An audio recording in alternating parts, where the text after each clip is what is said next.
हाँ तो भाई लोग एक थोड़ी जबरदस्त वस्तु થઈ ગઈ। ગૂગલ મેપના ભરોસે કોઈ દિવસ રહેતા નહીં। હું અત્યારે જઉં છું ઝીંઝુવાડા અને ગૂગલ મેપના કારણે કંઈક આવો નજારો જોવા મળ્યો।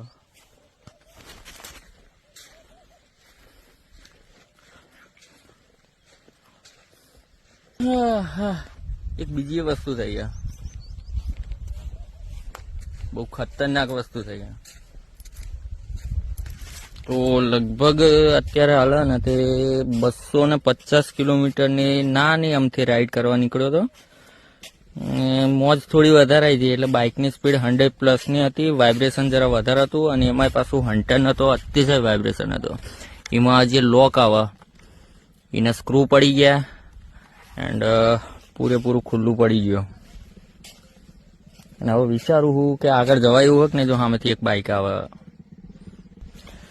એક વસ્તુ પૂછવાની હતી કે હન્ટર જે રોયલ એનફિલ્ડનું જે આવે એની અંદર વાઇબ્રેશનના કારણે આવું બધું રહેતું જ હોય। એને 100+ ઉપર ચલાવો ને એટલે એની અંદર જે આપણે કહીએ આપણા મસાજરનું કામ કરે। 100+ ચલાવો એટલે તમારે મસાજરનું કામ કરે હન્ટર।